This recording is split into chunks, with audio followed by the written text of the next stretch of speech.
sans rien lui associer. Nous devons adorer qui? Allah, sans rien lui associer. Et ne nous prenons pas les uns les autres pour Seigneur en dehors d'Allah. Seigneur ici, dans quel sens? Pour divinité. Sinon, il y a des seigneurs dans la Bible. 1 Corinthiens 7, verset 8 ou 8, 5. On dit s'il y a plusieurs dieux, il y a aussi plusieurs seigneurs. Abraham est appelé Seigneur dans la Bible. Isaac est appelé Seigneur dans la Bible. Il y a un jardinier même qui est appelé Seigneur dans la Bible. Jésus est appelé Seigneur dans la Bible. L'Éternel, lui aussi, il est appelé Seigneur dans la Bible. Mais il y a une différence entre tous ces seigneuries ou ces seigneurs-là. Parce que ça dit, ne nous prenons pas les uns les autres pour Seigneur. Il a dit quoi? En dehors d'Allah. Mais si les gens du livre tournent le dos, c'est-à-dire s'ils refusent d'accepter l'islam, dites-leur, soyez témoins. On est musulmans. Soyez témoins, hein, on prend un témoin seulement. Mais on nous dit non, quelqu'un qui quitte l'islam, il faut le tuer. Quelqu'un qui quitte l'islam, il faut le tuer. Comment quelqu'un quitte l'islam, il faut le tuer? Est-ce qu'on est obligé d'être musulman? Non. S'il veut devenir musulman, c'est pourquoi il va aller au paradis. Mais s'il décide d'aller en enfer, on ne le laisse pas aller en enfer. Surat 15, verset 2. Allah dit, au jour du jugement, ceux qui n'ont pas cru, c'est-à-dire devenir musulmans, ils vont regretter si on savait qu'on allait devenir musulman. Mais pourquoi ils vont aller regretter au jour du jugement, alors que le même Allah va dire on est à les contraire de devenir musulman? Comment on peut concevoir qu'une religion qui dit une religion de paix, salam, slim, salam alaikum, la paix soit avec vous, en même temps on contraint les gens à devenir musulmans? Mais depuis quand vous avez vu en Côte d'Ivoire, ils sont en train de contraindre les gens à devenir musulmans? Mais si le Coran dit de contraindre les gens à devenir musulmans, est-ce que tu peux devenir musulman ou bien il te tue? Donne-moi des religions de tuer quoi. C'est ce qu'il a dit ici la dernière fois. Il a dit non, si vous voulez savoir, venez poser des questions. Parce qu'il a dit, je le répète, dans la Bible, un enfant qui est mal élevé, on doit le tuer. Celui qui dit c'est faux, ça va s'ouvrir tout de suite là. Dans la Bible, ton enfant est mal élevé, il est mal éduqué, il est sourd, il est drogué. On l'envoie chez les sages, on lui parle, il ne veut pas écouter, on doit aller le tuer. Ça c'est biblique ça. Mais le Coran n'a jamais dit ça. La Bible dit, enlève d'abord la paille qui est dans tes yeux, ou encore la poudre qui est dans tes yeux, avant d'envoyer la paille qui est dans l'œil de ton ami. Vous voulez dénigrer l'islam, trouvez les bons arguments. Hein? Et puis vous ne pourrez pas trouver des arguments contre l'islam. Si vous comparez le comportement d'un individu, une personne, ou, n'est-ce pas? Hein? Ok. Vous prenez le comportement d'une seule personne pour juger l'islam, c'est une grosse erreur. C'est-à-dire que nous musulmans, on est quand même... parce que l'islam, c'est pour les intelligents. Si tu n'es pas intelligent, tu ne peux pas devenir musulman. Non. Ça c'est clair. Allah a dit dans le Coran, il s'adresse aux intelligents, à ceux qui raisonnent. Donc, si moi, j'ai dit toi, deviens musulman, qu'est-ce que je fais? Je t'enseigne ce que je sais de l'islam. Je te parle du Coran, je te parle du bien fondé de l'islam. Je te garantis dans le Coran pour dire, Allah a dit, si tu es musulman, tu rentres au paradis. C'est écrit noir sur blanc. Et ce sont les arguments là, voilà pourquoi on dit, venez, on va échanger. Venez, on n'est pas obligé de s'attendre.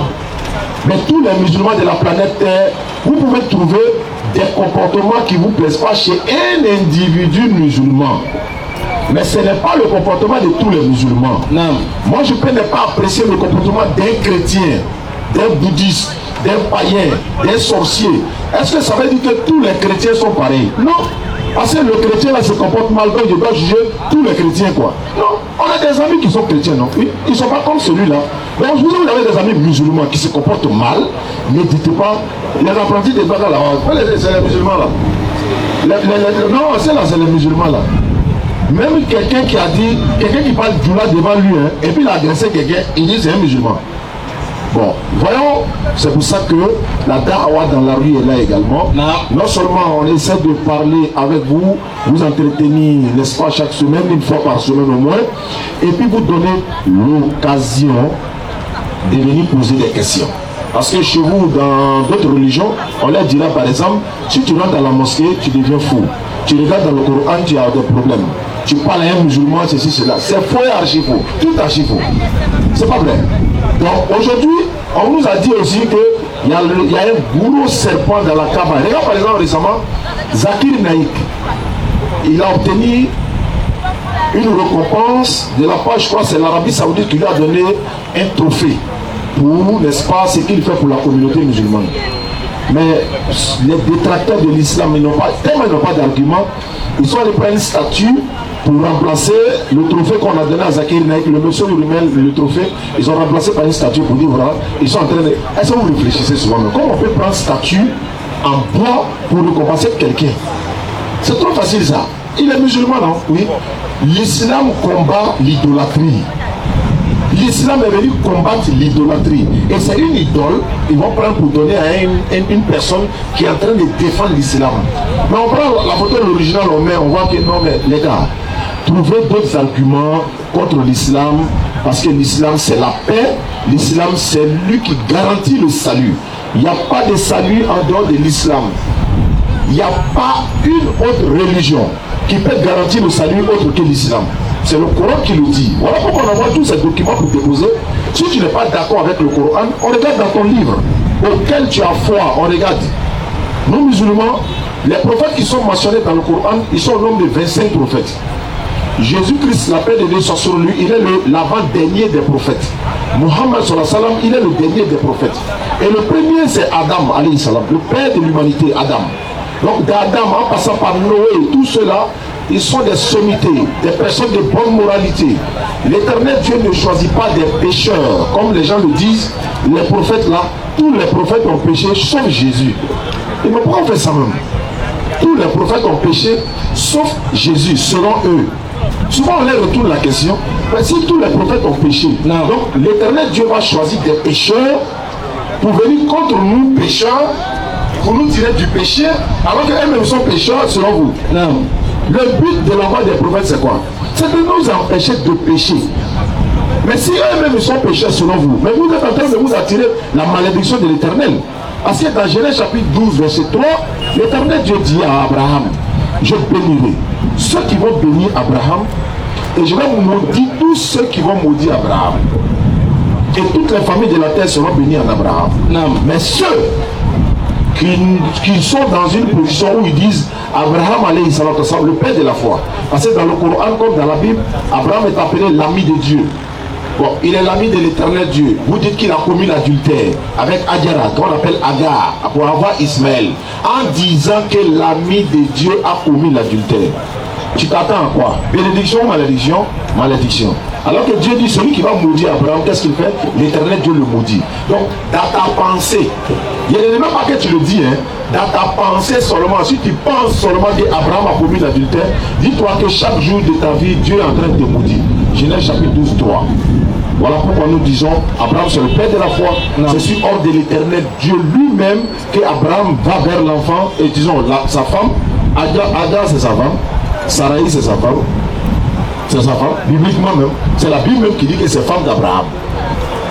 Donc, nous musulmans, nous respectons Sarai, on respecte Abraham, on respecte Isaac, son fils, on respecte Ismaël, mais quitter dans ce qu'on appelle le christocentrisme. Tout ce qui est bon là, c'est Jésus. Tout ce qui est mauvais, c'est les autres. L'autre me disait hier, Jésus est le même hier, aujourd'hui et éternellement. Il est le même hier, oui. Ça veut dire quoi? Il dit il est le Dieu d'hier et aujourd'hui éternellement.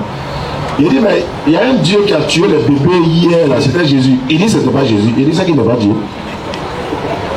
Tu as fini? Comment il est le même hier? S'il est le même hier, c'est le Dieu d'hier là. Donc quand c'est, tu vois que quand c'est essayé de tuer, on dit ils ont tué des bébés, c'est pas lui. Ça veut dire lui, il n'y a pas de défaut en lui. Nous on dit que c'est tous les prophètes qui sont comme ça. Non. Ils sont pas. Entre nous-mêmes là, on peut choisir parmi nos enfants, non? Tu peux choisir parmi tes enfants, tu connais la moralité de tes enfants, celui-là peut faire ça, même dans ta famille. Mon grand frère il est capable de ça. Non. Mais l'Éternel qui nous a créés, c'est lui qui nous a dotés de bonnes moralités. Lui ne sera pas choisi entre les prophètes qui ont de bonnes moralités. C'est lui qui les a choisis pour les envoyer sur la terre, pour nous tirer des ténèbres vers la lumière, pour dire qu'ils sont des pécheurs. Maintenant, montrez-nous le péché que Jean-Baptiste a commis. Montrez-nous le péché de la maman de Jésus. Si la maman de Jésus a péché là, mais la Bible dit que si quelqu'un est pécheur ou pécheresse là, il n'y a pas quelque chose de pur qui peut sortir en cette personne. Mais si vous dites que Marie a péché, son enfant devient quoi? Selon la Bible, Jean 14, 4, Jean 25, 4. Lisez vos Bibles, lisez le Coran avec le discernement, pas avec émotion. Parce que Gédéon a dit, lui l'a dit, lui l'a dit. Mais attends, sois sérieux. Donc nous sommes là pour récapituler les choses. Tous les jours, les gens vont mentir. Non, on va laver pour déposer. Et puis il n'y a pas de garçon qui peut se lever. Salam alaikum wa rahmatullahi wa barakatuh. Wa alaikum salam wa rahmatullahi wa barakatuh. Alhamdulillahi rabbil alamin wa salatu wa salam ala rasulillah.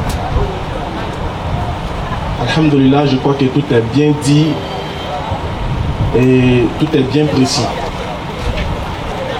Moi, j'aimerais revenir sur un point qu'on va développer ensemble, Inch'Allah, qui est le point du pèlerinage. Parce que nous sommes déjà, on va dire, il y a déjà les premiers contingents ivoiriens qui sont déjà arrivés à la Mecque, on va dire à Médine, pour effectuer le pèlerinage.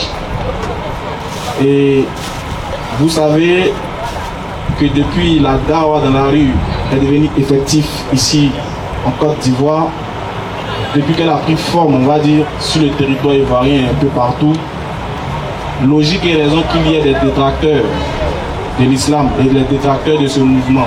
C'est normal, c'est de bonne guerre. Mais les gens qui ont décidé de s'attaquer à l'islam le font de la mauvaise manière. Et ils ne sont pas juste dans les démarches. Aujourd'hui, ils nous reprochent d'avoir dit que leur Dieu n'est pas le Dieu qu'on doit adorer. Et qu'aujourd'hui, nous sommes censés présenter notre divinité aux gens. Nous disons oui fort que Allah est le seul créateur des cieux et de la terre et de tout ce qui subsiste. En dehors d'Allah, tout ce que vous adorez ne sont que des créatures qui sont vouées à l'échec. Et nous invitons et nous appelons toute personne qui est contre ce que nous disons à venir échanger avec nous de manière fraternelle et à relever le défi. Nous ne fuyons jamais un défi et qu'Allah donne la force de ne jamais fuir un défi. Amen. Lorsque le défi sera supérieur à notre capacité, nous allons aller apprendre pour revenir étant plus fort. Inch'Allah. Donc si vous attendez dans la rue ou bien sur les réseaux que Ismaël Aka ou la DDR a fui un prétendu homme qui vient d'arriver dans l'interreligieux, sachez que c'est de la NAC. C'est une fausse information parce que Ismaël Aka et la DDR, tout le monde est présent ici. On dit qu'on attend les gens qui veulent prouver que Allah n'est pas Dieu de venir au débat. Sortez de vos maisons, sortez de vos réseaux, sortez de vos voitures et venez, on va s'affronter pacifiquement. Non. Il est écrit, il est aussi écrit. Loin des PDF, on verra ce que vous valez. Mais avant, j'ai pris note de 3 questions, ou bien de 4 questions importantes sur lesquelles j'aimerais revenir et vous donner ces arguments-là au cas où, dans vos grains, dans vos lieux de travail, ou dans votre vie, les gens utilisent, ou bien lorsque vous serez confronté à ce genre de choses, vous aurez les arguments pour vous défendre.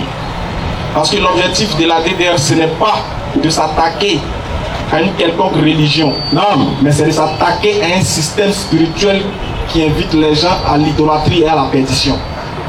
On ne combat ni la chair ni le sang, mais on combat l'esprit qui se cache derrière. On respecte chaque personne qui fait le choix de devenir musulman ou chrétien ou athée, car la personne est libre de choisir. On respecte chaque religion. Et nous respectons aussi ceux au moins qui quittent les maisons et qui viennent s'asseoir avec nous pour débattre. Alors moi je tenais à féliciter d'abord de prime abord et à saluer ce frère-là qui a quitté de la France, qui est venu gérer ses activités, mais qui a appelé les musulmans à venir débattre avec lui, le frère Gazbi. Je me permets de prononcer son nom pour lui dire, toi au moins tu es un garçon, toi au moins tu es un homme, toi au moins tu représentes dignement ta religion, ta foi. Toi au moins tu as prouvé que même si on n'est pas d'accord, mais au moins tu as la capacité de pouvoir regarder un musulman droit dans les yeux et lui dire ce que tu penses en fonction de tes textes. En dehors de toi, tous les autres pasteurs ou bien tous les autres qui sont dans l'interreligieux sont des lâches. Sont des lèche-bottes, sont des plaisantins spirituels. Celui qui est fâché sort et vient nous affronter. On va revenir maintenant dans le vif du sujet. Aujourd'hui, on va donner la première question qu'ils ont l'habitude de poser, ou bien le premier choix qu'ils ont l'habitude de lancer. Ils disent, on a reconnu que Jésus n'est pas Dieu. D'accord, si Jésus n'est pas Dieu, c'est que Allah aussi n'est pas Dieu. Ça fait un but partout. Nous on dit, bon, ok, débattre sur la divinité d'Allah, c'est un match qui est déjà gagné avant d'être joué. Parce que nous, ce qui est bien chez nous, c'est qu'au moins dans notre livre, Allah a eu l'opportunité de dire je suis Dieu, adorez-moi. Il y a des milliers de versets dans le Coran où Allah déclare être Dieu. Il y a des centaines et des centaines de versets. Donc nous, on est à l'aise. Parce que tu vas pas nous poser la question où il a dit qu'il est Dieu, ou bien où il a dit qu'on doit l'adorer. Si tu nous poses cette question, où Allah a dit qu'on doit l'adorer, c'est simple. Sourate 29, 56. Il y en a de trop, donc il choisit dans le tas. Il y a trop de versets qui prouvent qu'Allah est Dieu. Mais dans ce cas-là, si tu es d'accord qu'il y a des versets qui sont clairs qu'Allah est Dieu, c'est quoi le but du débat? Est-ce un débat pour éclairer les gens ou un débat pour nous faire détourner du véritable sujet qui est quoi? Jésus n'est pas Dieu. On est trop intelligent, on a vu dans vos mouvements. Nous, on est trop hier et puis on a assis. Sourate 29, verset 56. Écoutez ce que Allah dit. Oh mes serviteurs qui avaient cru. D'abord il dit, oh mes serviteurs qui avaient cru. Bon, écoutez bien. Quand Dieu déclare, vous mes serviteurs qui avez cru, déjà il proclame déjà qu'il est Dieu. Parce qu'il appelle les autres ses serviteurs qui avaient cru. Maintenant regardez la suite. Ma terre est bien vaste. Allah dit ma terre est bien vaste. Continue. Adorez-moi donc. Est-ce qu'on doit continuer le débat? C'est bouclé. Il dit ma terre est vaste. Donc si toi, tu ne le reconnais pas en tant que Dieu, tu ne peux pas sur sa terre. Quand on n'aime pas une femme, on ne mange pas sa sauce. Mon frère, quand on n'aime pas quelqu'un là, oui, on ne va pas causer à lui. Tu n'aimes pas Allah, non? Il n'est pas ton Dieu, mais il a déclaré. Allons sur la base des Écritures. Il dit, ma terre est vaste, adorez-moi donc. On continue ou on arrête?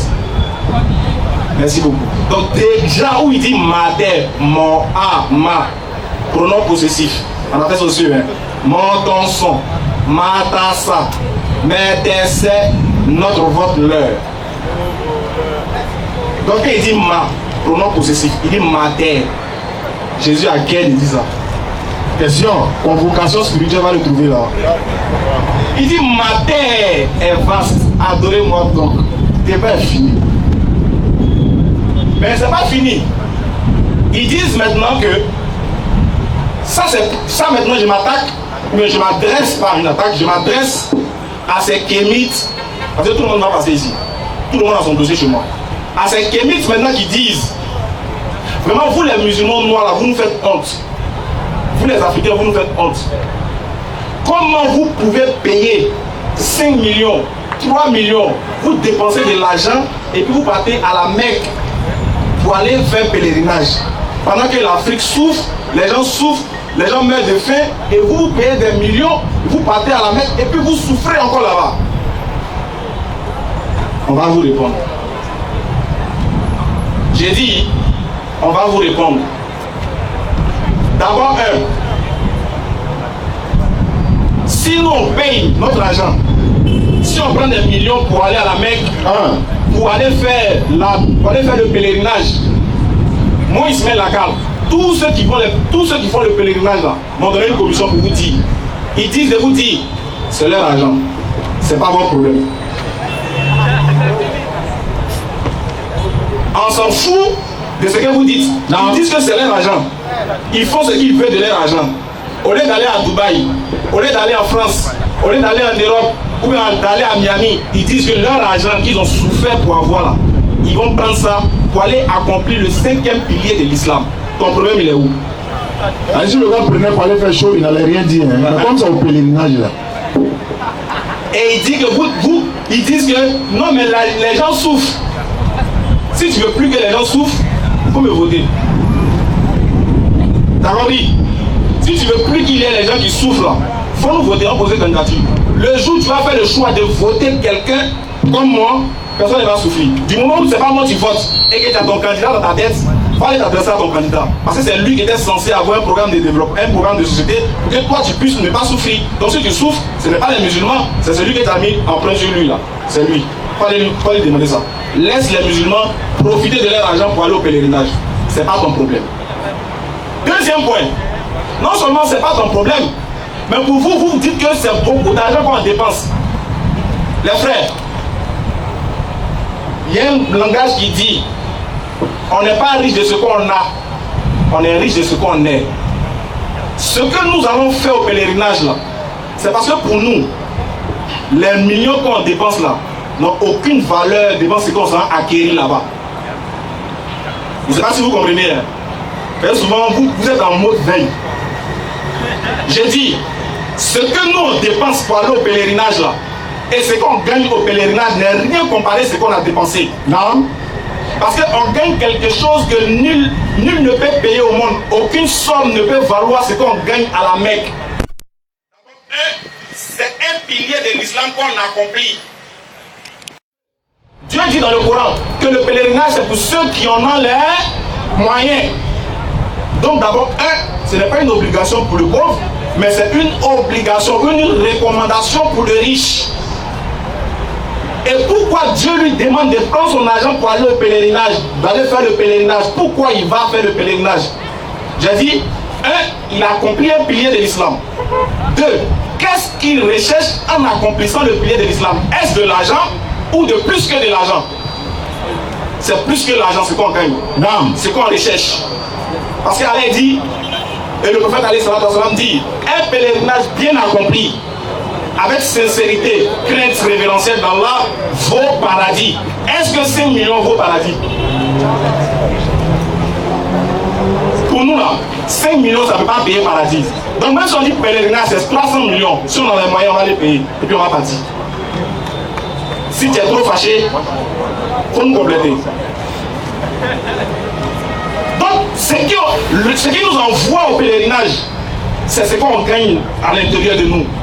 Ce qu'on gagne en spiritualité, ce qu'on gagne en crainte de notre Seigneur, ce n'est pas la somme qui compte, c'est ce qu'on a obtenu qui compte. C'est ce qui fait que nous, on prie pour que tous ceux qui en ont les moyens aillent accomplir le pèlerinage parce qu'il y a le paradis dans la chose. Amen. Et ils disent, pourquoi forcément aller au pèlerinage pour aller au paradis? On n'a pas dit que si tu vas au pèlerinage net, tu vas au paradis. Et que celui qui ne va pas au pèlerinage n'ira pas au paradis. Non. Je dis, ça fait partie des piliers, ça fait partie des pratiques que le musulman fait pour se rapprocher de son Seigneur. Et Dieu dit, ceux qui n'ont pas les moyens, mais qui ont eu l'intention seulement, ils sont récompensés en fonction de l'intention qu'ils ont eue. Parce qu'en islam, les actes ne valent que par leur intention. C'est-à-dire que tu peux payer tes millions, aller au paradis, et pardon, aller au Hajj, mais quand ton intention n'est pas propre et sainte, tu ne pourras pas aller au paradis. Ou bien tu ne pourras pas avoir l'agrément plutôt de ton paradis, ou bien de ton Hajj. Donc les gars, laissez-nous aller au paradis. Quand vos frères et sœurs comptent des millions dans les concerts et versent de l'argent sur un DJ ou bien sur une chanteuse, vous êtes fiers, oui, ouais, lui là c'est un boucantier.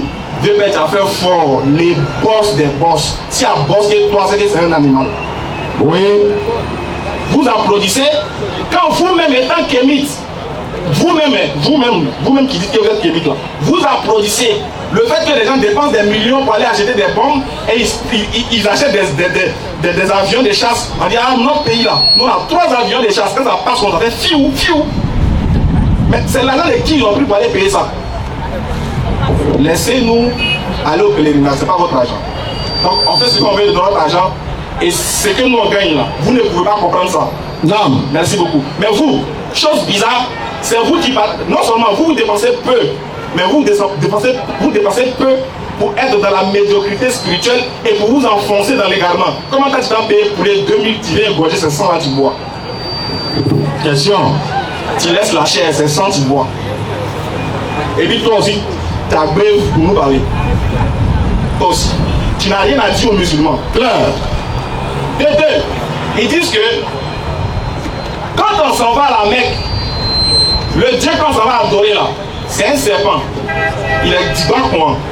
Il a gagné la gueule quoi. Serpent là, depuis 1400 ans, lui il est là. Lui il vit hein. Lui il meurt pas quoi. Moi je sais pas c'est quel genre de serpent nous on adore. Hein. Je ne sais pas c'est quel genre de serpent on adore. Mais le juge il l'attrape. Mais c'est bizarre. Ils disent qu'on adore serpent. Ou encore d'autres disent qu'on adore un dieu qu'on appelle Oubal. Maintenant, regardez comment ils sont paresseux dans la réflexion. Si le prophète Mohammed alayhi salam, il est venu dans la péninsule arabique et il a invité les gens à adorer des idoles ou bien une idole, pause, réfléchissons ensemble. Le prophète Mohammed est venu trouver des gens qui adoraient déjà des idoles. Oui. Il y avait plus de 360 idoles. C'était déjà un peuple d'idolâtres. Maintenant, comment se fait-il que lui, le prophète Mohammed alayhi salam, vient trouver des idolâtres et il les invite à adorer des idoles et puis on le chasse? Et puis on le combat, on veut le tuer. C'est pas possible. J'ai dit, oh, Satan est méchant. Regardez ce que Satan a fait de vous. Des gens qui ont bac plus 5. Ils sont forts, ils sont intellectuels sur les bancs de l'école, mais nuls dans la spiritualité. Comment le prophète Mohammed sera combattu si c'est les idoles il invite d'adorer? Alors qu'eux ils adoraient déjà des idoles. Oui. Qu'est-ce qu'il va nous dire dans la sourate 10, à partir du verset 104? S'il vous plaît, réfléchissez. Hein. Quand quelqu'un vous dit, vous adorez Oubal, ne vous fatiguez pas. Les frères, ne vous fatiguez pas. Les versets qu'ils ont à noter, et puis les propos qu'il va dire à répéter la même chose, vous allez voir comment il va transpirer. On va lire le verset du Coran. Si vraiment le prophète Mohammed nous invite à adorer Oubal, ou bien il invitait les mécréants à adorer des idoles, Sourate 10, verset 50 dit quoi? Vas-y frère, vas-y frère. Dis, oh Jean, oui. Si vous êtes en doute sur ma religion. Écoutez, ça c'est la parole que Allah met dans la bouche du prophète. Il dit, dis-leur, dis, oh Jean, ça dit les mécois, les idolâtres là. Oui. Si vous êtes en doute sur ma religion. Si vous êtes en doute sur ma religion, oui. Moi je n'adore point ce que vous adorez en dehors d'Allah. Stop. Question. Il dit parmi vous là, qui a compris? Non, non, honnêtement, qui a compris? Oui, le prophète Mohammed dit, oh les gens, les idolâtres là, si vous êtes en doute sur moi, ma religion, sachez donc que je n'adore pas ce que vous adorez. Question. Si les musulmans adorent Oubal, quelle est la divinité? Ou bien quelle était la religion des autres qui ne sont pas la religion du prophète Mohammed? Question.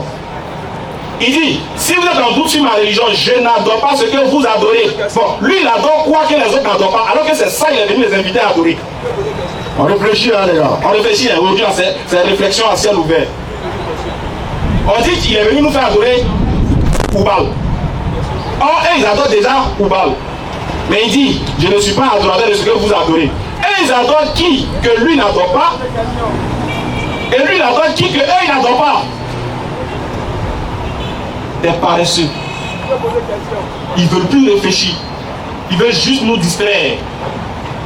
Et on ne va pas tomber dans le jeu. Et ils disent non, que quand ça va faire le pèlerinage, on fait le tour de la maison, on fait le tour de la Kaaba. Ils disent qu'avant l'arrivée du prophète Mohammed alayhi salam, les mécréants eux-mêmes déjà, ils avaient déjà cette pratique-là. Donc les mécréants, exactement, les mécréants avant la venue du prophète Mohammed faisaient les tawaf. La Kaaba, il y avait 360 idoles. Donc il y avait des gens qui partaient faire tawaf là-bas. Oui.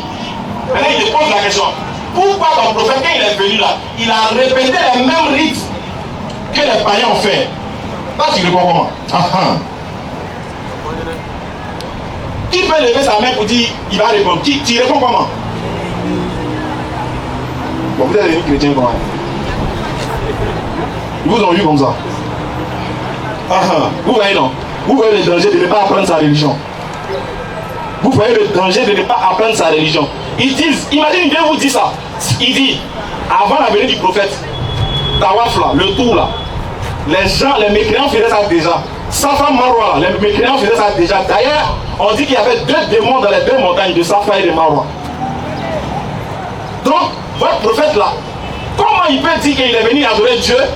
Et puis les pratiques idolâtres là, vous répétez ça. Juste à vous payer des millions pour aller répéter les pratiques de Satan. Vous répondez comment? Ah, si vous répondez pas, on ne bouge pas, hein, on est là. On ne prend pas question aujourd'hui. Vous répondez comment? insensé. Mais c'est à nous tous que le Coran est venu. Mais c'est pour moi seul. Hein?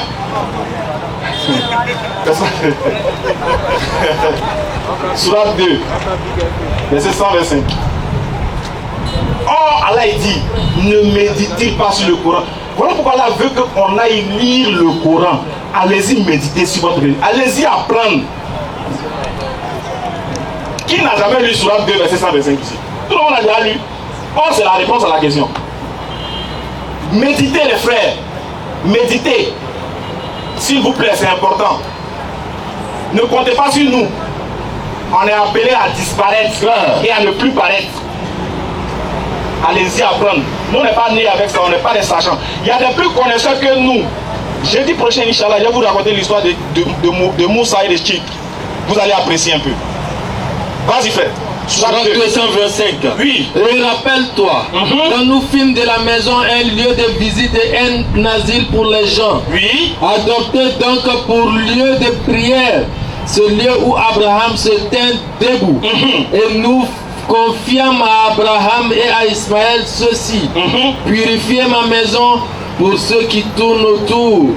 Ils font retraite pieuse, s'y inclinent et s'y prosternent. Attaque-lui. Il dit, Coran c'est pour les intelligents. Claire. Si tu n'aimes pas réfléchir, il faut aller lire autre chose. Allah dit maintenant, c'est moi qui ai ordonné à Abraham et à Ismaël de lever les assises de la maison et de faire des doigts pour ceux qui vont venir tourner autour. Première question. Quand Abraham a construit la Kaaba, c'était pour les idolâtres ou c'était pour Dieu? Question. C'était pour qui? C'était pour qui? Très bien. On a déjà la moitié de la réponse. Donc déjà, la Kaaba a été construite pour qui? Pour Dieu. Et le prophète Abraham, le père Abraham, a fait des doigts pour que les gens fassent quoi? Le tawaf autour. Pour qui? Pour qui? Très bien. Et non pour les idoles. Là on est d'accord. Très bien. Verset suivant.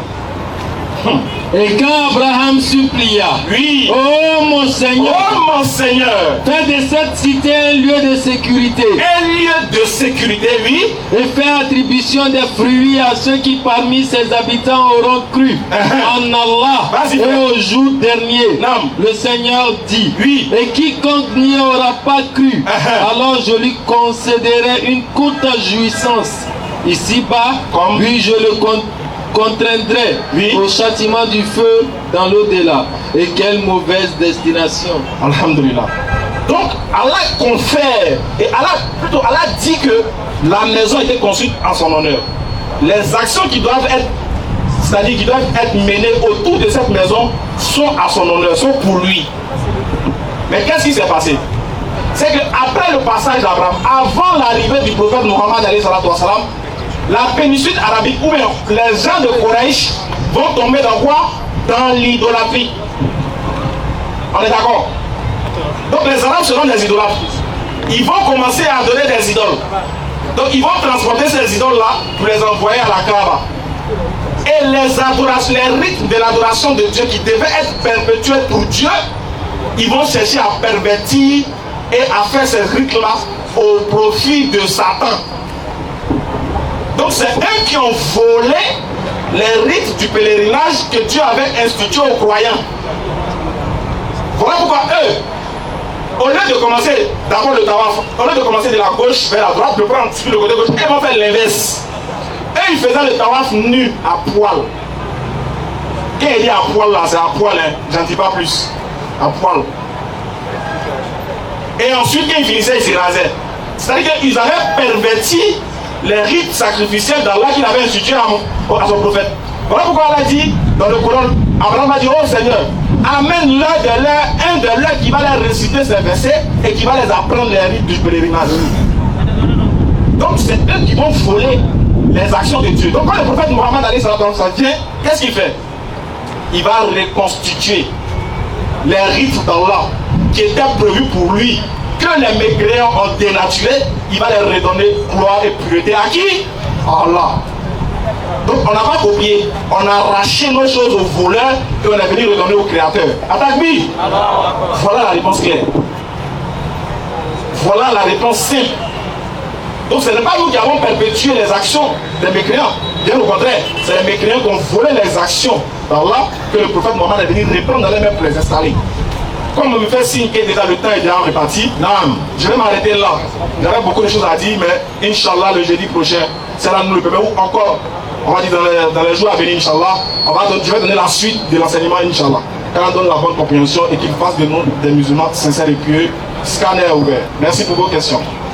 Salam alaikum wa rahmatullahi wa barakatuh. Wa alaikum salam wa rahmatullahi wa barakatuh. Monsieur Bamba Ahmed a demandé pour sa question. Ahmed Bamba pour sa question. Tout le monde est amené à poser des questions. Hein. Ceux qui veulent vraiment poser des questions, ceux qui ne peuvent pas venir au centre-ci, tels que les sœurs, le micro sans fil ira vers elles, Inch'Allah. Salam alaikum à tous ceux qui sont présents. Alaikum salam. Je me nomme Bamba Ahmed. Micro. Je me nomme Bamba Ahmed, je suis musulman, mais il y a une question qui m'a pris pendant certain temps-là. J'entends dans la bouche des frères musulmans que le prophète sallallahu alayhi wa sallam a dit qu'il ne fera pas 2000 ans dans la tombe. J'aimerais avoir un peu une éclaircie sur cette question-là. Ils ont dit ça quoi?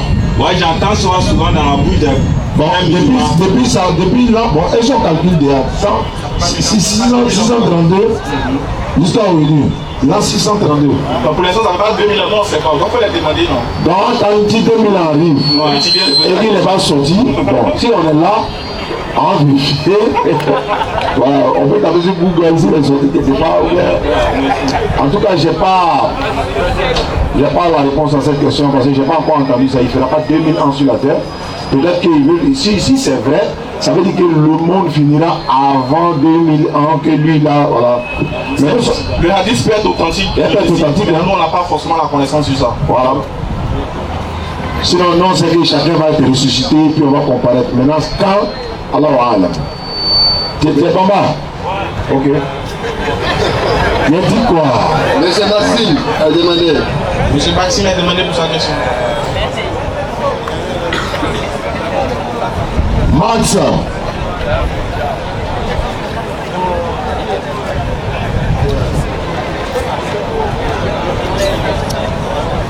Bonsoir monsieur.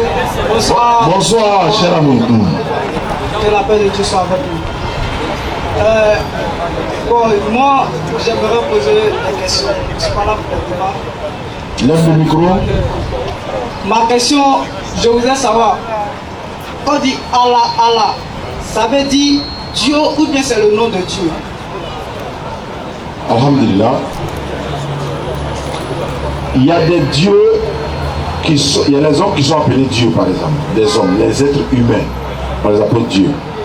Maintenant, Dieu veut dire sujet d'adoration. Sujet ou objet d'adoration. Donc nous l'appelons Allah, notre Dieu. Allah, notre divinité. Allah, notre créateur. Mais si tu t'arrêtes tout simplement, est-ce que Allah veut dire Dieu?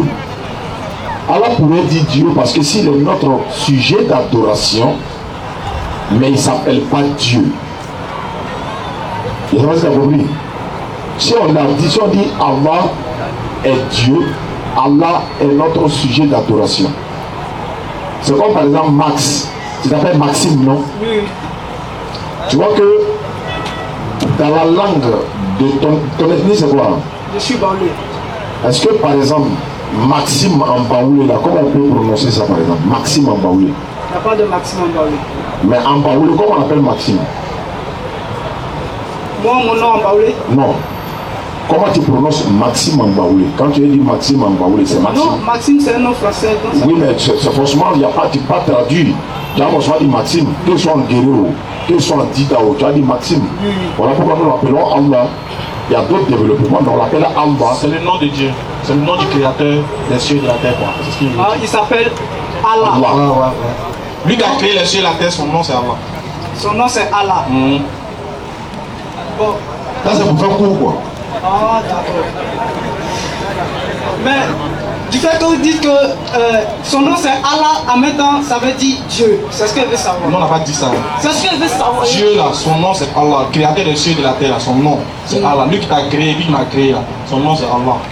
Maintenant comment on dit Dieu en arabe? Tu veux savoir? Tu es sûr? Oui, je veux savoir. Bon, Dieu en arabe là, ça s'accorde en genre et en nom. On dit ilaha ou ilahu au pluriel.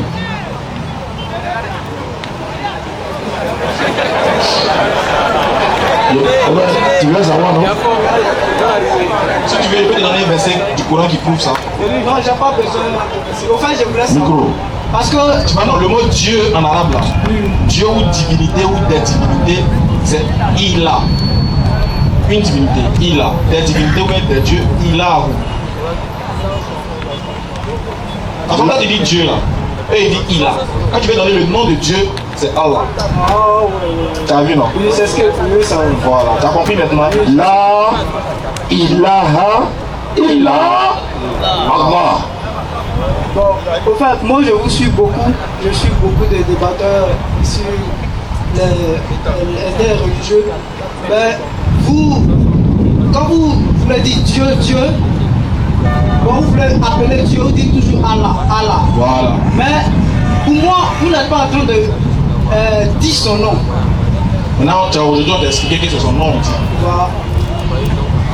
Quand on fait la prière là, Max, Écoutez, on dit quoi? Allahu Akbar. Attends, moi, c'est simple. Parce que si tu ne sais pas, tu vas comprendre. Sur la 4, verset 171. Regarde, comme donnez-lui en français, il va lire, c'est bon. Comme ça. non, c'est bon.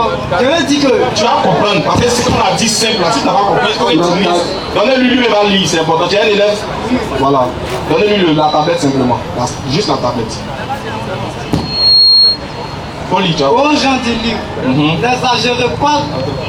Non, laisse, Oui, c'est là, c'est ça. Continue.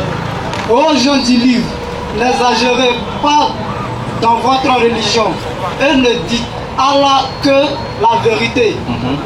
Le messager Jésus, Le Messie. Jésus, fils de Marie, n'est qu'un messager d'Allah. Sa parole qu'il a envoyée à Marie, Envoya. à Marie, est un souffle de message. Est un souffle de Un vie. souffle Et un souffle de vie. Et un souffle venant de lui, c'est ça? est un souffle venant De lui. avant lui. Croyez donc à Allah et en soi, en son En serre. et en ses messagers. Oui. Et ne dites pas trois ceci. Non. Cessez. Et ne dites pas toi. Et ne dites Cessez. pas trois cessez. Non. Faut tenir compte des ponctuations. Et ne dites pas Arrêtez toi. de dire ça quoi. Et ne Cessez. dites pas trois. Voilà. Cessez. Ce sera meilleur pour vous. Allah n'est qu'un Dieu unique. Allah, quoi, vous comprenez? Allah n'est qu'un Dieu unique. Ils écrivent Allah, non. Et puis ils ont mis quoi à côté? Ouais. Non, Allah n'est qu'un. N'est qu'un Dieu unique. Maintenant, si tu dois Allah veut dire Allah, et Dieu veut dire Allah, pourquoi ils n'ont pas dit Allah n'est qu'un Allah unique? Et puis ils ont dit Allah n'est qu'un Dieu unique. Allah n'est qu'un Dieu unique. Pour moi, Pourquoi ils n'ont pas dit Allah n'est qu'un Allah unique? Et puis ils ont dit Allah n'est qu'un Dieu unique. Si vraiment Dieu veut dire Allah. donc, ma question est ça. Si Allah, vous avez répondu, vous avez donné le nom de Allah en arabe. Non, il n'y a pas dit en arabe. Il dit c'est le nom du créateur des cieux. Voilà, vous allez donner ce nom. Maintenant, vous allez dire Allah, ça veut dire Dieu. Il n'a pas dit ça. Il n'a pas dit ça. Il n'a pas dit Allah veut dire Dieu. Bon, c'est peut-être que vous n'avez pas compris ma question. Je dis Allah là, ça veut dire Dieu ou bien c'est le nom de Dieu. C'est le nom de Dieu. Voilà, c'est tout ce que je voulais savoir. Mais c'est ce qu'on a dit. Maintenant, ce que vous avez dit en arabe encore là-bas, là, c'est quoi? Qu'est-ce qu'il a dit en arabe là? Il dit, la définition c'est La ilaha illallah. Ça veut dire il n'y a de Dieu qu'Allah. Il voulait démontrer que le mot ilah veut dire Dieu et que Allah est le nom de ce Dieu. Ce qu'il voulait démontrer. Elle disait à d'autres divinités, il n'y a pas de divinité en dehors d'Allah, il n'y a pas de Dieu en dehors d'Allah. Voilà. Maintenant, si, Donc, on appelle- voilà, on a répondu simplement. Allah ne veut pas dire Dieu en français. Là, il traduit en français là, c'est pas comme ça. Par exemple, bon, comme on a la Bible, dans la Bible, là, les hommes, les êtres humains sont appelés Dieu. Satan est appelé Dieu. Moïse est appelé Dieu. Il y a les hommes qui sont appelés Dieu. Bon, imagine que Allah, il s'appelle aussi, il est Dieu aussi parmi tous ceux-là. Comment faire la différence entre tous ces dieux-là? Voilà, Allah ne veut pas dire Dieu dans la traduction française, mais Allah est Dieu. Hein. Ça n'a pas de débat, quoi. Non, je ne veux pas dire Allah n'est pas Dieu. Voilà, Bon, merci. moi, je suis quelqu'un, je cherche la vérité en fait. Tu vas trouver. Voilà. Mais moi, je ne crois pas que, au moment, parce que quand vous parlez de la Bible, vous parlez aussi du Coran. Mais moi, je ne crois pas que le Coran soit le livre de Dieu en même temps que la Bible aussi le livre de Dieu. Soit c'est le Coran qui n'est pas Vrai.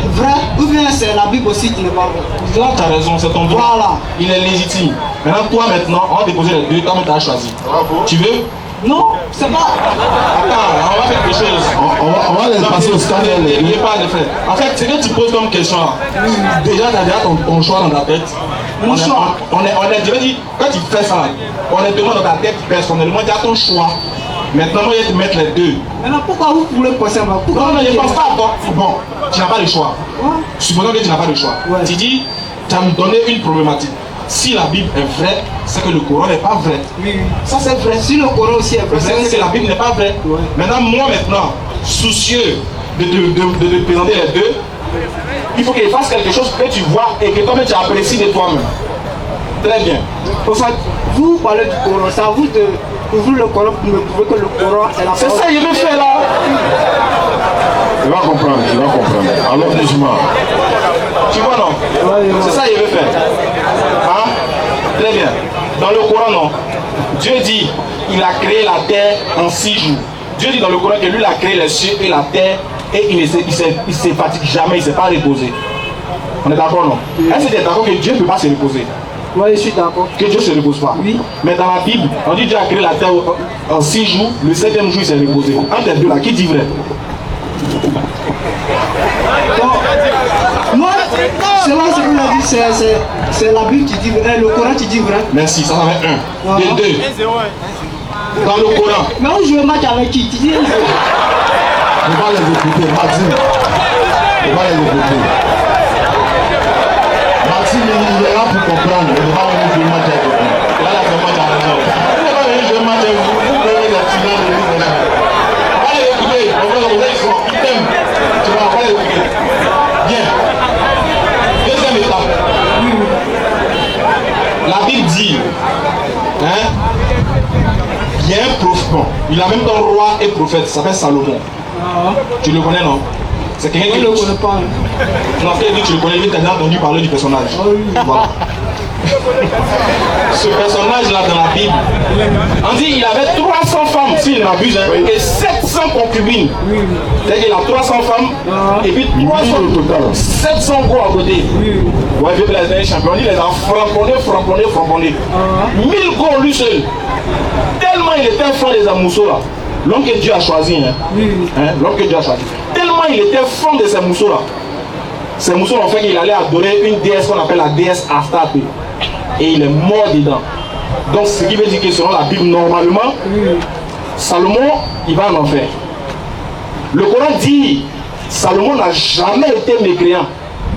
Mais c'est plutôt les esprits, les diables là qui sont mécréants et qui ont amené les gens à croire aux choses de la magie. Que Salomon était un homme pur que Dieu a choisi et il va au paradis. Entre les deux là, qui dit vrai?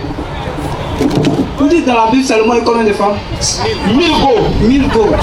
Maintenant, dans le Coran, il a combien? Le Coran n'a pas parlé de ça. Le Coran n'a jamais dit qu'il a eu 1000 go. Le Coran n'a pas dit ça. Mais il a eu combien de femmes quand même? C'est que tout le monde parle dans son mouvement. Ah, C'est d'accord. que, non, moi, on ne parle pas des go là d'abord. On parle pas de ça. Pas de femmes. Les femmes là, c'est pas de ça que je vais te parler. Je vais te parler du fait que les femmes là l'ont conduit à aller adorer des idoles. Donc il est mort étant païen, adorateur d'idoles. Bon, on sait très bien que ceux qui meurent étant adorateurs d'idoles, ils vont où? En enfer. Très bien. Donc s'il est mort en tant qu'adorateur d'idoles, il va où?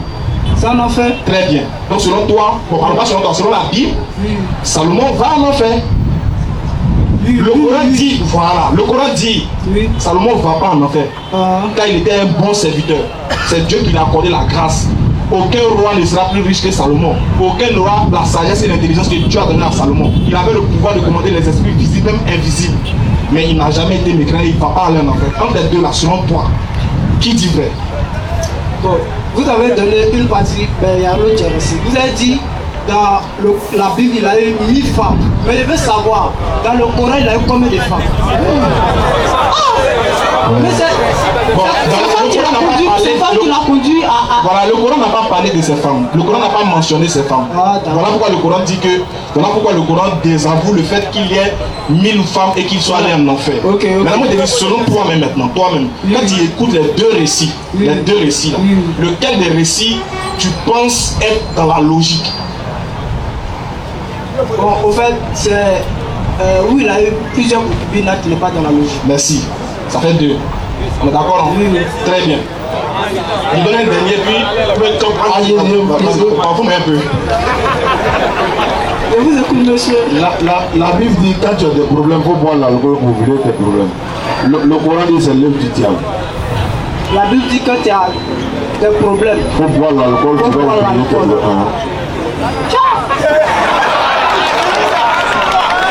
On monte le vertu quoi. S'il vous plaît. Il y en a que vous avez dit là. C'est écrit. C'est écrit. Oui. Quand il y a des problèmes, il faut boire. Proverbe 31, verset 6-7. Parlez-moi ça rapidement. On va vérifier. Au-delà, tu as tes même pour résoudre tes problèmes. Amenez les deux bien déjà, commencer à causer un Coran. Le Coran dit non, c'est l'œuvre du diable, écartez-vous-en, afin que vous réussissiez. Alors, ça. Proverbe 31, verset 6 à 7. Oui.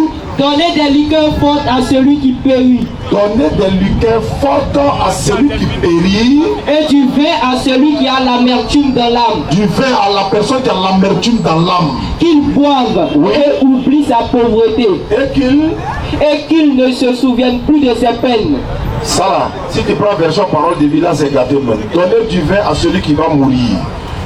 De l'alcool à celui qui a des problèmes, qu'il boive et qu'il oublie ses problèmes et qu'il ne se souvienne plus de ses peines. Maintenant, on veut savoir pourquoi on doit donner de l'alcool. Est-ce que tu peux dire ça à ton enfant? Il n'a qu'à boire pour oublier ses problèmes. Est-ce que tu as d'accord même déjà?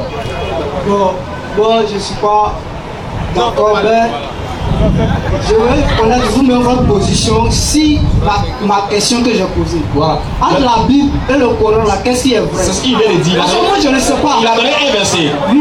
Il a donné aussi dans le Coran. Il a donné un verset biblique, un verset coranique. Où là-bas, on dit qu'il faut boire 20 pour oublier des problèmes. De l'autre côté, on dit 20 la même, c'est l'œuvre du diable. Surah 5, verset 90. Pas bien fatigué, mon frère. Faut garder. Entre les deux ici, là. Un coin où on dit qu'il ne faut pas boire, c'est l'œuvre du diable. Un coin où on dit qu'il faut boire pour oublier tes problèmes. Et puis, demain, ton loyer va finir. Entre les deux là, toi tu prends pour qui? Maintenant, quand on boit là, est-ce que c'est un péché? Nous on n'a pas dit que c'est péché. Nous on n'a pas encore dit que c'est péché ou pas. On demande, est-ce que c'est la solution pour oublier tes problèmes? Pour moi, ce n'est pas la solution. Donc Dieu donne quelque chose qui n'est pas la solution pour toi. Comment? Donc pour terminer, la Bible et le Coran, c'est deux livres complètement différents. Voilà. Dans la Bible, là, il y a les paroles de Dieu authentiques. Oui. Mais ce n'est pas toute la Bible qui est vraie. Il y a les paroles des hommes, il y a tout dedans, quoi. Il y a le faux. Il y a des récits poétiques, il y a des récits poétiques dedans. Il y a un verset ici, là, interdit au moins de 18 ans. Ça est dans la Bible. Il ne lit pas, mais il donne le verset. Cantique des Cantiques, chapitre 7, verset 1 jusqu'à la fin. Devoir à domicile, vous pouvez vérifier. Cantique des Cantiques, chapitre 7, verset 1 jusqu'à la fin. On ne peut pas dire ça ici. Ah, d'accord. Donc, si je veux bien savoir pour vous, la Bible, il y a des parties qui sont C'est la Bible même qui a dit ça, c'est pas nous. Dieu à l'intérieur, puis il y a des parties qui ne sont pas paroles de Dieu. Oui, exactement. Ah, d'accord. Ouais, Dieu regrette dans la Bible. Bon, ça, c'est pas normal. Mais Dieu, Vous me dites juger ça bien, c'est... Parole de Dieu, là, prenez-moi ça, il va dire. Attends, j'ai l'impression que tu n'es pas là pour devenir musulman. Aïe, là, ça veut dire. Non, moi je ne comprends pas. C'est comme si c'est vous qui êtes en train de dire telle parole c'est pas parole de Dieu, telle parole c'est parole de Dieu. En fait, quand on te demande par exemple, on est d'accord, laissons, hein. Et toi à moi, est-ce que l'éternel Dieu lui peut regretter? Regretter. D'avoir posé un acte. Je ne peux pas regretter. Mais pourquoi c'est écrit dans la Bible? Est-ce que moi il y a besoin de dire que ça là c'est pas vrai? Tu dis selon nous, on dit ça c'est faux, ça c'est vrai. C'est pas nous. Toi-même dans la logique là, est-ce que Dieu lui peut regretter? Je ne peux pas regretter. Mais pourquoi c'est dans la Bible? alors pourquoi tu nous accuses? Nous on n'a rien dit, c'est toi qui as dit. Bien sûr. Voilà. Genèse 6, verset 6. Oui. Le Seigneur regrette d'avoir fait les humains sur la terre. Continue. Et son cœur est rempli de tristesse. Le Seigneur se dit, Oui. Je vais faire disparaître de la terre les humains que j'ai créés. Que j'ai créé. Les grands animaux, Oui. les petites bêtes, Oui. et même les oiseaux. Aïe. Vraiment, je regrette de les avoir Je fait. savais. Ok. Merci. Vraiment. Je vais poser une autre question. Attends, il y a un dernier verset. Ok. Là, après toi, tu choisis. Après, ça va être choisi. C'est pas nous. Parce que les gens disent non, vous attaquez par la Bible. Lisez votre Coran, on a compris, on lit le Coran maintenant. C'est le frère qui est venu nous poser la question sur la Bible et le Coran. C'est pas nous. Ne dites pas que c'est nous, on n'a pas attaqué. Nous, il a posé la question, c'est lui-même qui a répondu. Elle nous a répondu, c'est toi qui as répondu, hein, pas une ramasse nous ici. Ézéchiel 4, verset 12. Ézéchiel 4, 12.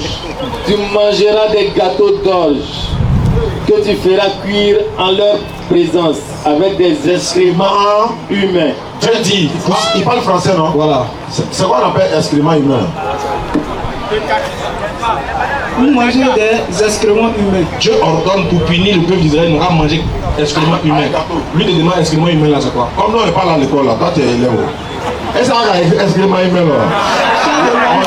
Quoi ça? C'est quoi? On a entendu. La chair humaine.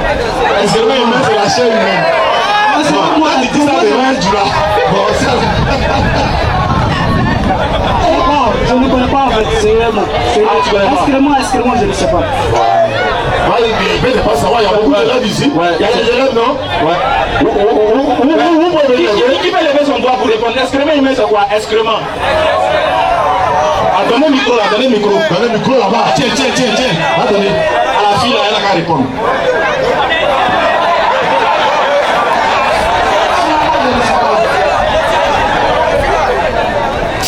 C'est caca.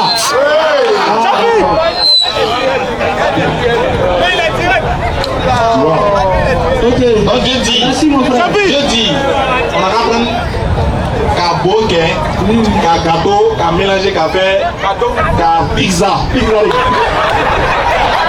Ah, je suis sérieux par le Dieu ordonne aux gens pour les punir de manger caca avec gâteau.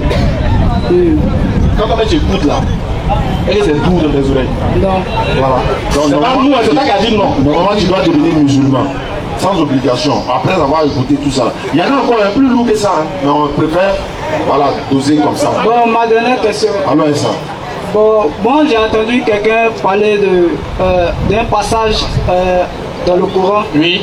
Le passage chapitre 19, 71 à 72. Voilà, Il n'y a personne parmi vous qui ne passera pas par l'enfer. voilà, moi je l'ai. Quand il s'agit là pour ton Je veux connaître l'explication. En fait, on va vous donner l'explication dans le contexte. Mais avant de donner l'explication, les chrétiens disent, bon, pas les chrétiens, des chrétiens, certains chrétiens de l'intérieur religieux disent que selon la sourate 19, 71 à 72, les musulmans iront en enfer. Oui. Mais bizarrement, ils disent que l'enfer, ce n'est pas un lieu où on passe, c'est un lieu où on demeure éternellement. Donc, si les musulmans vont aller en enfer, c'est que Dieu les a blagués, ils ne vont pas passer. Ils vont rester là-bas éternellement parce que l'enfer, on ne passe pas. Très bien. Mais ils ont oublié quelque chose. Ils ont oublié que selon la Bible, et selon l'interprétation des savants chrétiens, quand Jésus est mort le troisième jour, qu'il est mort là, il est descendu aux enfers. Jésus lui-même, il est parti en enfer. Bon, si on ne passe pas, et quand on va là-bas, on reste, c'est qu'il est où actuellement? Jésus est parti en enfer. Oui, selon 1 Pierre 3, 1 Pierre 1, verset 3, il est parti en enfer si je ne m'abuse. Il est parti en enfer. Maintenant, il veut savoir, quand il est parti en enfer, si l'enfer ne passe pas, si Jésus est parti en enfer, vous dites qu'il est parti prêcher aux gens là-bas. Ok, quand il a fini là-bas, que l'enfer, dès que tu rentres, les portes se ferment, il est où actuellement? Et puis si nous les musulmans, si on meurt, on partit en enfer, c'est comme ça, on va retrouver qui là-bas? C'est notre gars, partout il est aussi. Monsieur, c'est l'explication. Maintenant on va donner l'explication de la sourate 19, 71 à 72. Vas-y frère, à partir du verset 66. Et puis on dit ça, et puis dans les Dieu musulmans, non? C'est-à-dire que tu te demandes, mais on dit les musulmans iront en enfer, mais les gens se convertissent tous en islam. Tu dois te demander, mais comment se fait-il? Ça vous est celui-là. Ce qui veut dire que c'est faux. Voilà, parce que le Coran confirme que les musulmans, quand tu es musulman, il dit musulmans, entrez au paradis, vous et vos épouses, vous y serez fêtés. Voilà. Voilà, donc pour expliquer la sourate 19, 71 à 72, le contexte commence à partir du verset 66. Déjà dans le texte, il n'y a pas le mot enfer qui existe. Sauf que le traducteur, il a mis enfer. Sinon, dans le texte original, il n'y a pas le mot enfer qui existe. Et même si on veut attribuer le mot enfer dans le texte, dans le contexte du verset 66 au verset 71, ça ne parle aucunement des musulmans. Tu sais pourquoi? Eux, ils disent que le Coran a dit il n'y a personne parmi vous. Donc quand ils ont entendu le mot vous, ils disent que le vous ici c'est mis pour les musulmans. Alors que le vous n'est pas mis pour les musulmans. Il y a beaucoup de vous dans le Coran, comme il y a beaucoup de vous dans la Bible. Ça ne veut pas dire que parce qu'ils ont mis vous, c'est que c'est les musulmans. Ça n'a rien à voir. D'autres disent, mais et le verset 72. Le verset 72 dit que les mécréants. Lis-moi le verset 72, s'il te plaît. Rapidement. Ensuite, nous délivrerons, oui, ceux qui étaient pieux, et nous y laisserons les injustes à genoux. Donc ils disent que les pieux seront en enfer là-bas aussi. Si on dit que c'est pas l'enfer, pourquoi les pieux, on dit on va délivrer les pieux là-bas? Pourquoi? Alors que le Coran doit nous expliquer quelle est la place des pieux. Oui. Selon le Coran, est-ce qu'un pieux ils sont au-delà de l'enfer? Jamais. Verset, dans le même chapitre, sourate 19, on est au verset 71. On va descendre au verset 88. 85, on va voir. C'est ça, moi, je veux l'expliquer. Au 85. Rappelle-toi. Écoute bien. Rappelle-toi, le jour où nous rassemblerons les pieux. Très bien. Tu attends? Parce qu'ils disent que les pieux là-bas seront en enfer. Mais Dieu dit ici, dans le même chapitre, rappelle-toi, le jour où nous rassemblerons les pieux. Où? En enfer? Continue. Sur des montures. Ils seront sur des montures, oui. Et en grande pompe. Ils seront où? Auprès du tout miséricordieux. Alors, si les pieux sont auprès du tout miséricordieux, est-ce que le tout miséricordieux est en enfer? Il n'est pas en enfer. Donc il n'y a aucun verset du Coran qui dit que les musulmans iront en enfer. Au contraire, c'est la Bible qui a dit ça.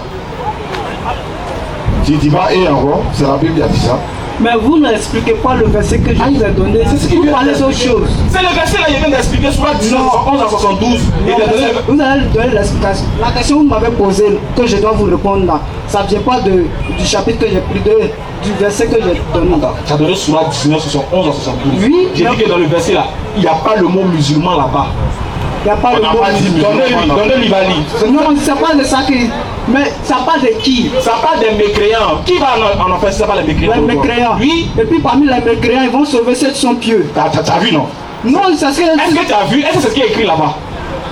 Tu as vu, non? Je savais. Voilà pourquoi il a dit le mot pieux là, il a expliqué ça. Il vous connaît tellement. Il t'a dit, verset 71 là, ça parle pas des musulmans, il n'y a pas de mot musulman là-bas. Verset 72 là, les pieux ne sont pas en enfer. Où est la place des pieux dans le texte? Il t'a donné le verset 85. Tu as fermé tes oreilles. Il vous connaît.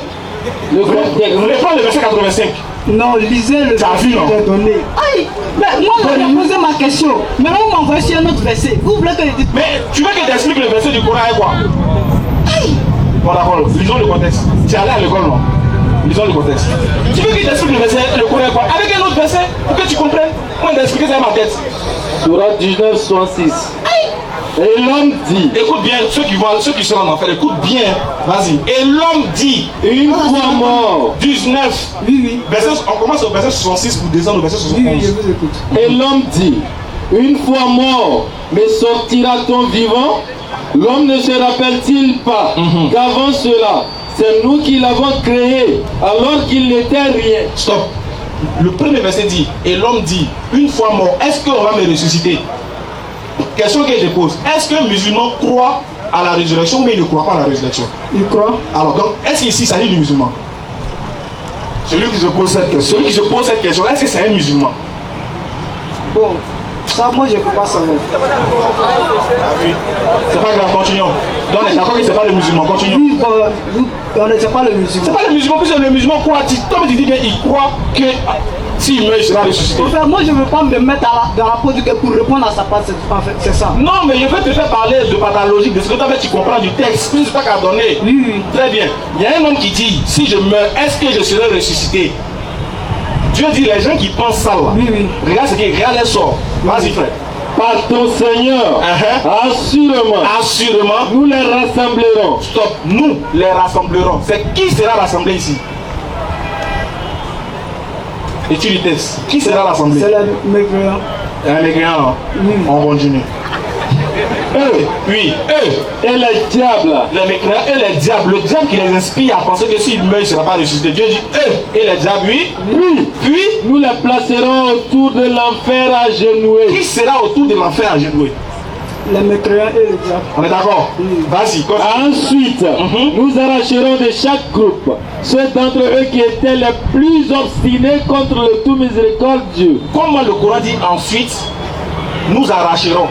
Ce qui veut dire que quand Dieu t'explique un texte, il te met pour imaginer le film.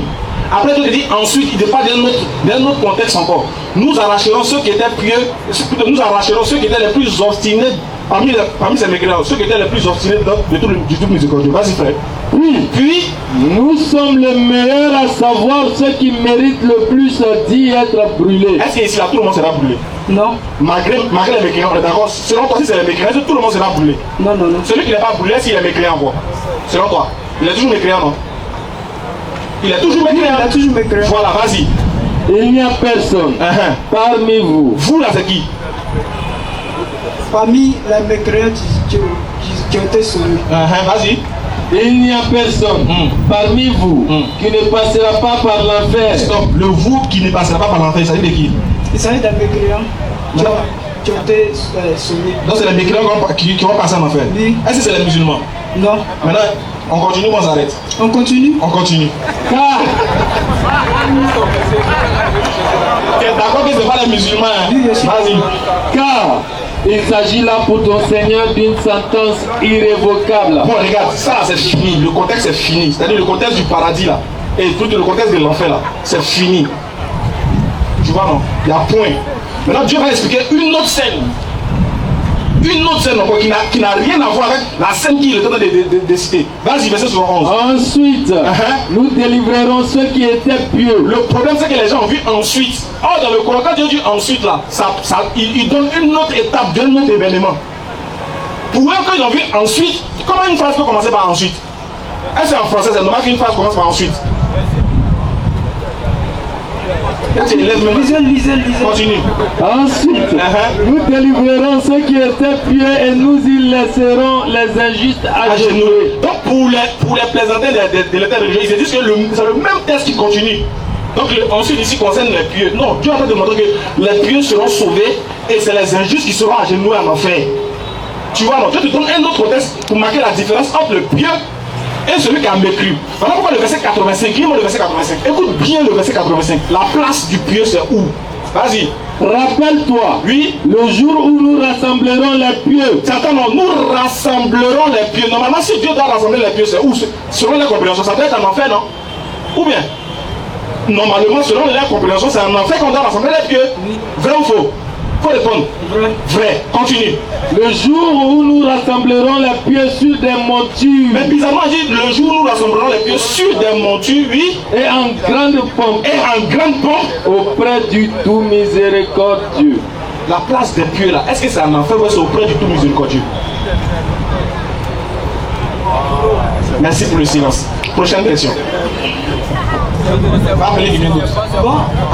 Ah, pardon. Vous avez lu le verset. Hein? Mais la partie nous a dit ensuite, nous délivrerons ceux qui étaient pieux. Vous avez dit c'est d'une autre partie qui sont parlée. Que c'est pas le même texte. Je ne suis pas. Je suis. Pourquoi je ne suis pas? Aïe. Vous avez dit qu'il parle d'autre chose. Vous avez lu le. Pas dit qu'il parle d'autre chose. Il t'a expliqué, mais tu ne comprends pas. J'ai dit, ensuite ici, la marque la position entre deux éléments. Mais ce n'est pas le texte qui continue. Insiste. En fait, il est en train de te montrer qu'il montre une connexion entre les individus de l'enfer et les pieux qui seront sauvés. Bon, donc ma manière de comprendre ensuite là. C'est que c'est les mêmes. Voilà. Bon, d'accord, supposons même que c'est les mêmes. Supposons que ce qu'il a dit est faux. Supposons qu'il a menti, je me suis trompé. Ce qu'il a dit est faux. Les pieux seront délivrés selon le verset ou pas? Les pieux seront délivrés. Donc les pieux ne seront pas en enfer? Oui. Maintenant, le débat n'est pas fini. Les pieux ne seront pas en enfer. Donc le débat est fini.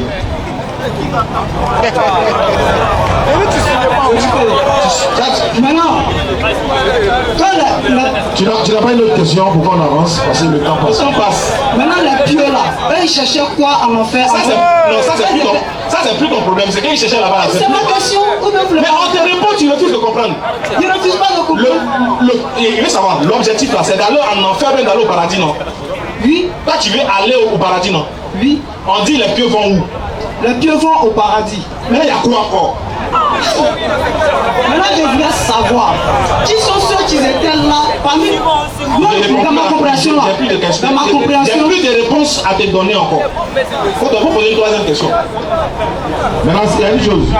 Le musulman va en enfer ou au paradis? Selon tout ce qu'il a dit là. Une seule question. Le musulman va en enfer ou au paradis? Selon moi, c'est à vous de me convaincre. Non, il n'y a pas de convaincre, il te pose. Selon tout ce qu'il a expliqué là, quand tu analyses maintenant, à la fin, le musulman là, son sort c'est l'enfer ou c'est le paradis? Selon le test là, le musulman ne va pas au paradis. Il va où? Là, il a pas... Non, il sait ça, il va où? Il va en enfer. Donc, tous les musulmans, Ils vont en enfer, maintenant ils vont délivrer ceux qui étaient pieux. C'est ce qu'ils vont le comprendre. Moi, ma compréhension. Ils vont passer. Ça, c'est toi ta compréhension. Voilà. Mais c'est pas ce qui est écrit. C'est ce qui est écrit. Ciao, c'est bon. C'est ce qui est écrit, c'est comme ça. C'est bon. Selon toi, nous les musulmans, on va passer en enfer. C'est ça, non? C'est pas grave. On va faire réunion. Ok, il n'y a pas de problème. On a compris. On passe en enfer. Selon la Bible aussi, vous aussi vous passez en enfer. Il y a te montrer le verset. Vous là, c'est qui? Vous les chrétiens aussi, vous les chrétiens, on sera ensemble là-bas, on passe. C'est biblique. Montrez, c'est Marc 9, 49, rapidement. Voilà, là, tout a fini. Voilà. Marc 9, 49. Oui. Tout le monde passera par le feu de la souffrance et recevra du sel Vous devenez pour pur. devenir Oui, plus. tout le monde. Donc les chrétiens sont dedans ou pas? Et puis, fais les souffrances à moi. Selon le test que vous avez lu, ils sont dedans. Voilà. Qui? Les chrétiens, c'est ce qu'ils... Ils iront où? Ils iront où? Ils iront en enfer, c'est qu'ils arrivent. Ah, mais ça, dans nous tous là, il n'y a rien, personne ne sera sauvé, non? Nous tous, on se retrouve là-bas. C'est où? À l'envers. Moi, C'est une question. Ah, mais nous sommes pas chrétiens de ton parti. Si nous tous on va à l'enfer, c'est bon. Si nous tous sommes en enfer, c'est pas grave. C'est bon. Tu n'as pas de questions en dehors de ça, on va avancer parce que nous on avance. quand je suis venu là, Nous on a compris déjà, nous tous on va en enfer, c'est bon. On a compris. Toi, nous sommes en enfer. Pourquoi expliquer encore? C'est arrivé là-bas, ça va, qui va rester et puis qui va continuer.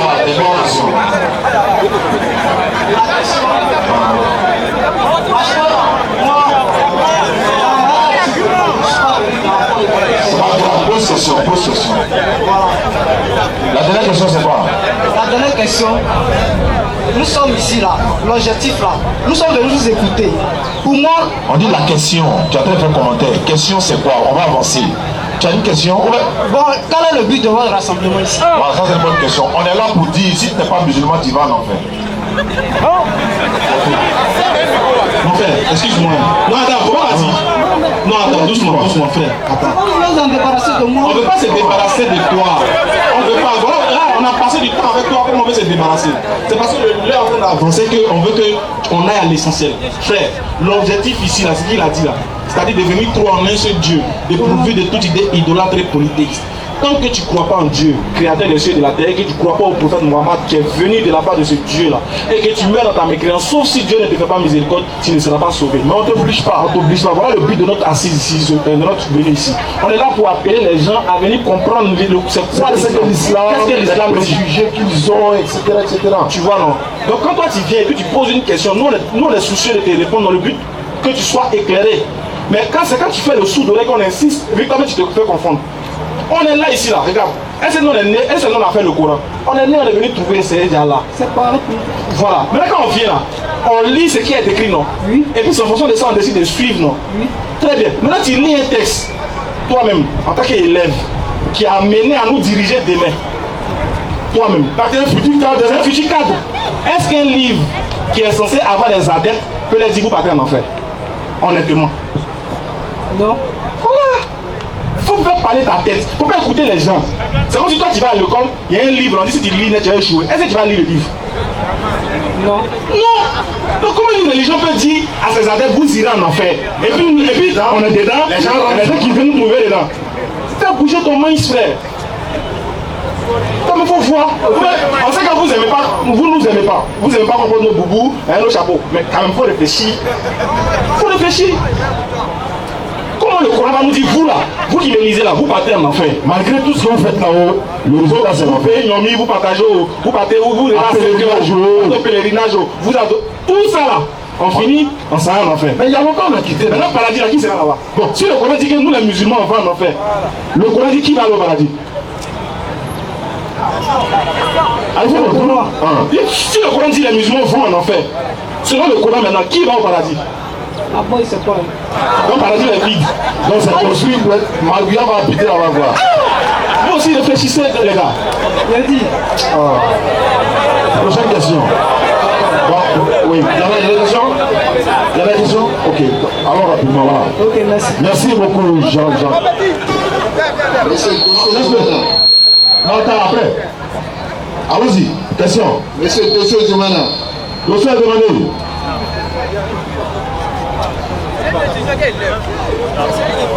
Assalamu alaikum. Wa alaikum salam wa rahmatullahi wa barakatuh. Souvent quand on fait un débat interreligieux à l'école avec les professeurs, nous avons plusieurs points dont nous bloquons. Oui. Donc je reviens ici pour les ressourcer un peu. C'est bien ça, j'aime bien ça. Voilà. Nous avons dit que vous avez, au début de la séance, vous avez parlé de que l'islam n'est pas agressif. Voilà. Donc, comment, si l'islam n'est pas agressif, comment les missionnaires arabes ont fait pour que nos parents laissent leurs fétiches pour suivre le courant? Très bien, merci. Ça c'est une très belle question. J'étais hier, dommage je ne suis pas venu avec un livre de Cheikh Anta Diop. J'ai resté ça à la maison. Mais le livre s'appelle Afrique noire précoloniale. Dans la page 96, paragraphe 5. Tu vas lire ça, je te conseille d'aller le lire. Tu verras, il va t'expliquer comment est-ce que l'islam est arrivé dans le contexte ouest africain. Il va t'expliquer ça, il va te donner les données.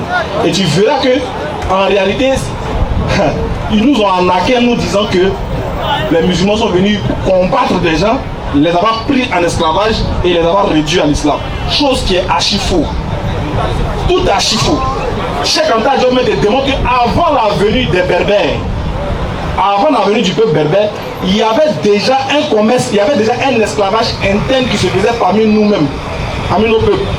Pourquoi? Parce que est-ce que parmi nous, les groupes ethniques, au Bénin et partout, est-ce qu'il n'y a pas des groupes ethniques qui sont reconnus comme étant des rois et les autres étant des esclaves?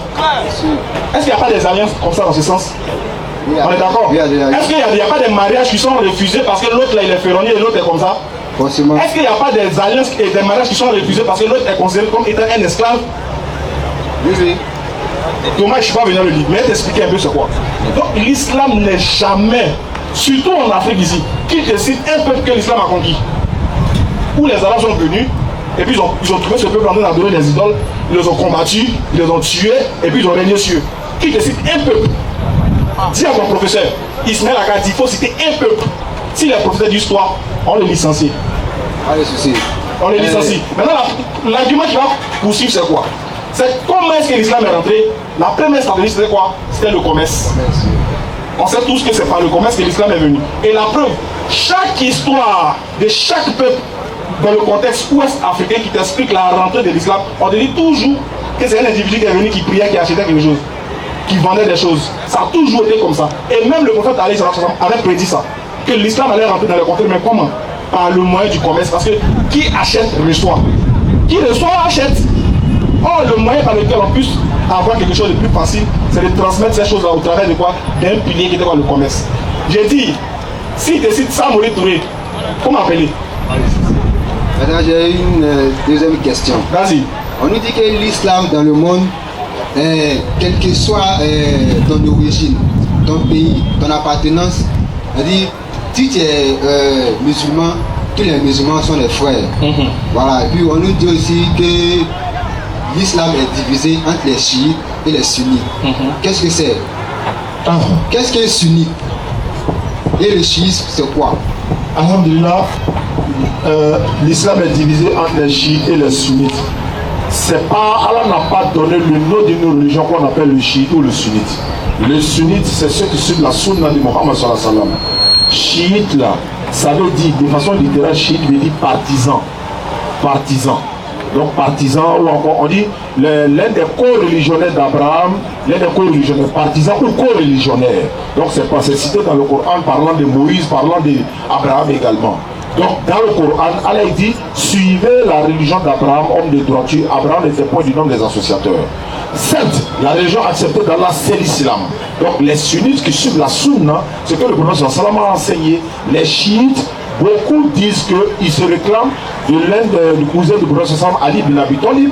Voilà qu'ils se réclament de lui. Mais je répète encore, dans le Coran, le mot chiite est dans le Coran, mais ça veut dire partisan ou co-religionnaire. Shashia, Shiati, Azamin Shiatihi, Wahaza min Hadoui, etc. etc. Ou bien Azamin Shiatihi la Ibrahim. Du nombre de ces co-religionnaires fut Abraham. Abraham n'était pas un chiite, n'était pas un sunnite, etc., etc. Donc Allah parle de musulmans dans le Coran. C'est pourquoi quand on vous demande, ou on nous demande, tu es quoi? On dit je suis musulman. Chiite, sunnite, ahmadiyya, etc. Non, je suis musulman. Tu es musulman? Oui, mais tu suis la sunna. Tu es musulman, mais tu pratiques la sunna. Tu es musulman, tu suis le prophète sallam et ses compagnons.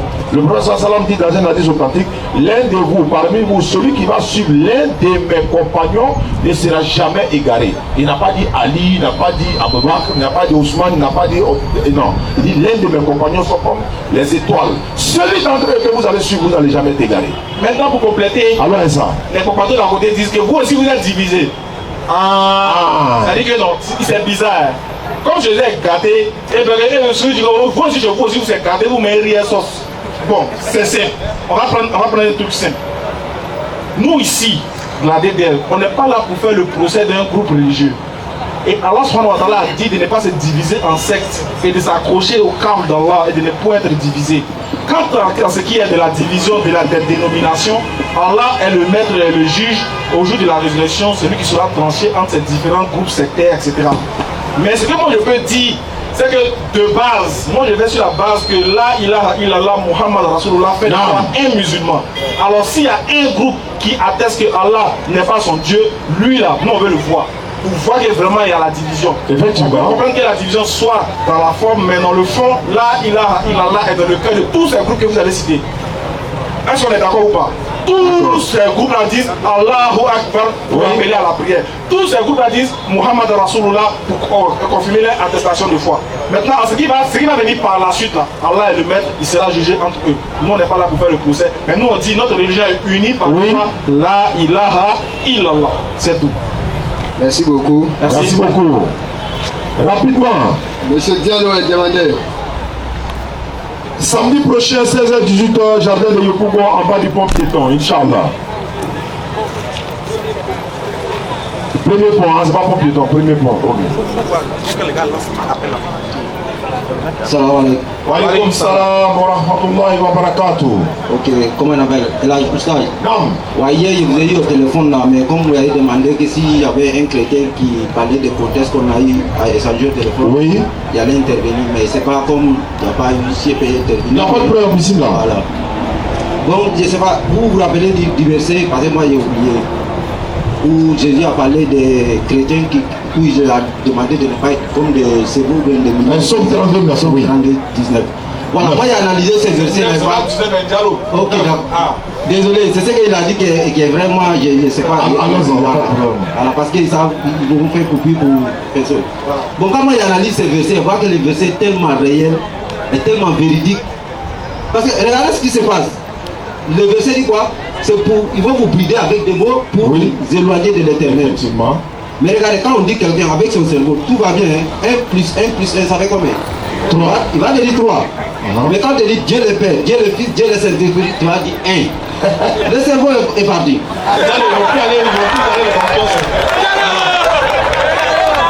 On va te dire, ils vont même te dire Dieu est éternel. Qu'est-ce que Dieu est éternel? Il ne meurt pas. Jésus est qui? Il a eu un début, il a eu un fait. Oui. Mais est-ce que c'est éternel? Moi je dis oui. Le cerveau n'est pas là. Attendez. C'est le même éternel là. C'est pas la DDR qui a parlé au fond, mais c'est pas ça si nous après. C'est moi qui dis ça. C'est Diallo. C'est moi qui dis ça. Il n'est pas la vérité. Voilà, la vérité. Au quartier, on ne connaît pas quelqu'un. Parce que Coran là, si tu viens attaquer là, moi je te donne le prologue. Bismillah ar-Rahman ar-Rahim. Ça fait tout le débat des musulmans. C'est fini. Tu Tu déboulonnes ça là. Bismillahirrahmanirrahim, on rentre dedans. Tu peux pas déboulonner. Tu restes là. Tu rentres pas. Parce que quand tu dis.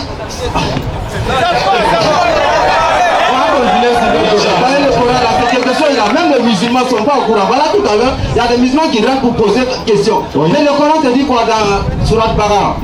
Alif Lam Mim. Zalika al-kitab la rayba fihi hudan lil-muttaqin. Va prendre le Coran, tu vas obtenir les réponses. C'est clair. Tu vas tout trouver dedans. Tu n'as pas besoin de venir demander au stade d'en ou pas. C'est un livre qui guide. Clair. C'est la Bible on guide. Sinon le Coran là, lui c'est guide.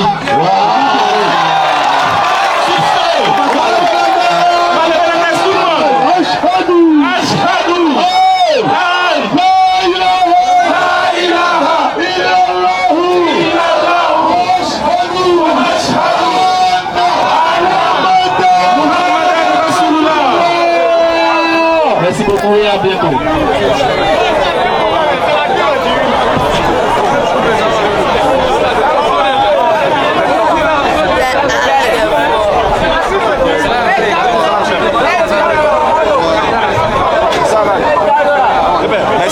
Merci beaucoup les frères.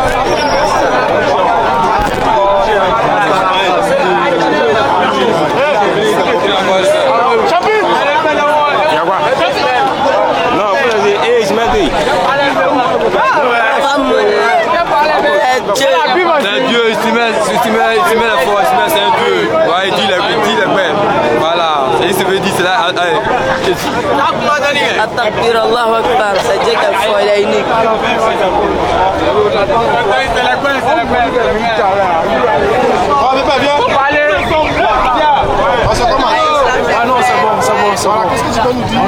On est édifié, il n'y a rien à dire. Voilà. Vraiment que l'islam aille encore de l'avant. Shukran.